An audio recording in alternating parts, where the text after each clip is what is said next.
So welcome sa Rod TV. Merong article na linabas sa YouTube official para sa mga updates na mangyayari ngayong 2024 hanggang sa 2025. At ito nga po yung made on YouTube na na-release noong September 18, 2024. Sa article na ito, napakadaming diniscuss ni YouTube ng mga updates na mangyayari. Pero isa-summarize na lang natin yung mga bagay na tingin ko importante at tingin ko maraming pwedeng mag-benefits or maraming pwedeng masagasa ang YouTube channel.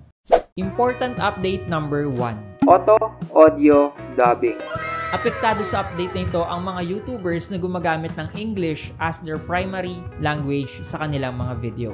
So basically, magkakaroon ng AI-powered dubbing sa YouTube para sa mga YouTubers na gumagamit ng English as a language. So mangyayari daw ito through uploading process tuwing mag-upload tayo ng video. Pero para nga lang po sa kaalaman ng lahat, nangyayari na nga po ito sa mga piling creator tulad ni MrBeast. Kung makikita nyo dito sa video niya, kapag pinindot mo kasi yung setting button, merong 15 available languages sa audio track niya. Now watch, di ba English yung salita sa video niya? Once na pumili tayo ng kahit anong language, automatic itong magbabago. Roll it back and maybe find a clean source to gather from. This is nice. Yeah, this might. 여기다 캠프 설치하자. 지금까지는 순조롭게 진행되고 있지만 그게 많진 않네. 이걸로 Pensar cuánto nos va a durar esto. Atención, todos pueden oír miedo.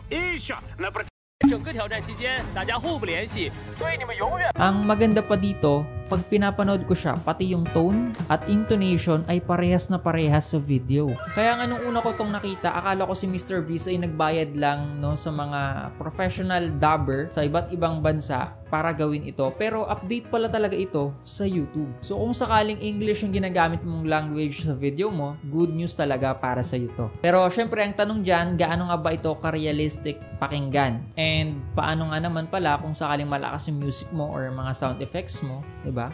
Madedetect pa ba yan ni AI? Tsaka kaparehas nga rin ba doon sa nakita natin kay MrBeast kasi doon sobrang pulido diba? Paano kung hindi tayo big channels katulad niya? Hindi natin alam. So wala pa tayong idea about dyan kasi kahit yung basic requirements na kailangan ng isang channel para ma-acquire ito ay hindi pa ina-announce ni YouTube. So abangan natin ito sa 2025.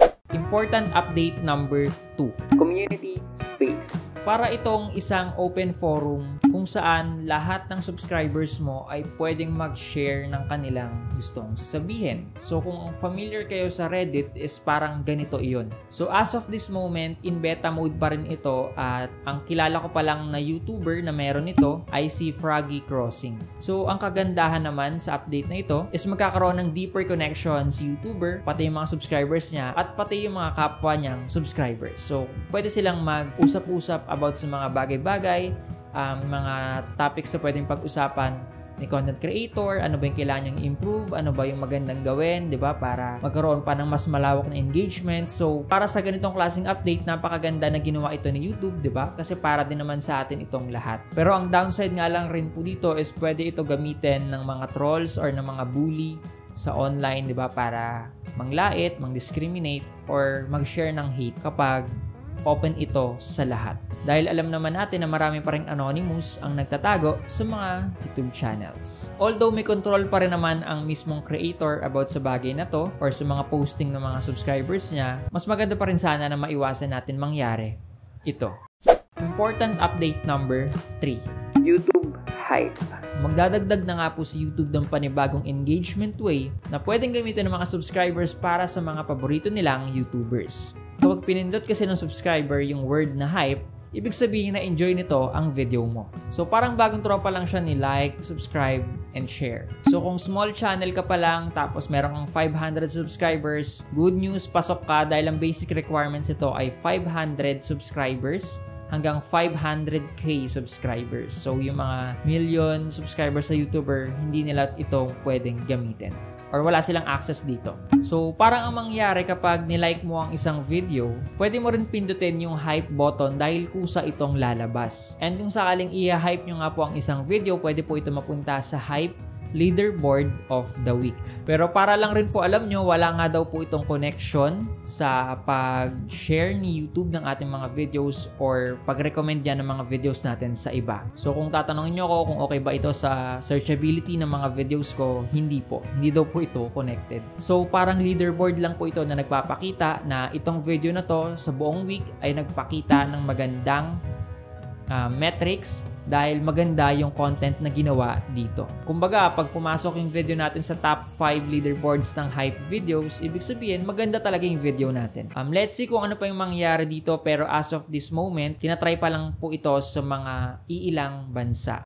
Important update number 4. YouTube AI generated content. Basically, YouTube improved their AI generation clips. For example, meron kang YouTube Shorts na ginawa pero para sa'yo, hindi pa siya 100% ready para i-publish kasi feel mo may kulang or may kulang na clip na dapat ilagay or overlay sa video mo na yon or sa narration mo na yon para mas mapaganda yung YouTube Shorts na ginagawa mo. Doon mo pwede gamitin yung YouTube AI generator. So, pwede kang mag-generate ng random idea na pwede mong gamitin as your B-roll sa YouTube Shorts na ginagawa mo. So, kung sakaling YouTube Shorts creator ka at faceless channel ka pa, good news itong update na ito. Pero kung long-form content creator ka sa YouTube, hindi na masyado big deal sa'yo itong update na to. Abangan nga daw po natin ang pag-release nito dahil meron nga daw po itong 2 stages ng pag-release ngayong 2024 patay sa 2025. So, abangan natin yan.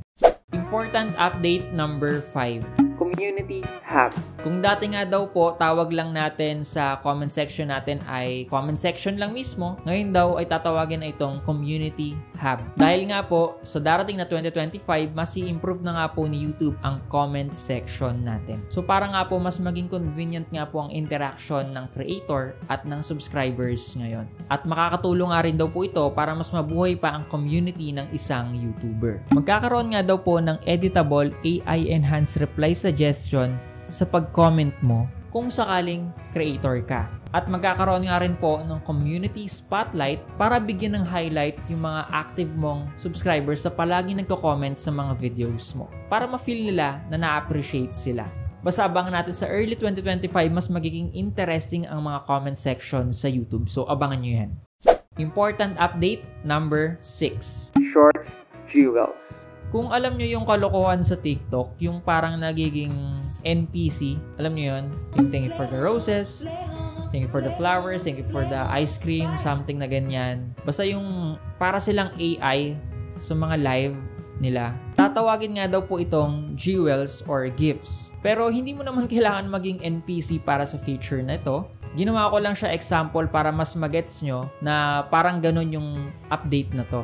So soon, or sa early 2025 para sa mga YouTubers na mahilig mag-vertical live stream, no? Pwede na kayo masendan ng jewels or ng mga gifts.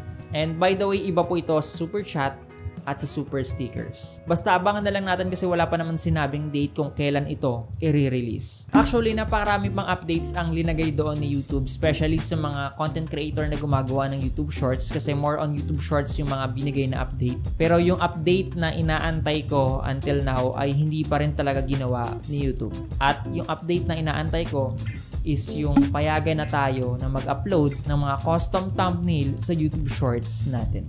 Anyway, I have a video tutorial kung paano gumawa ng custom thumbnail sa YouTube right now and try nyo hanggat gumagana pa kasi napakasimple lang yan. Panoorin mo after this video. This is Rod TV. Thanks for watching and peace out.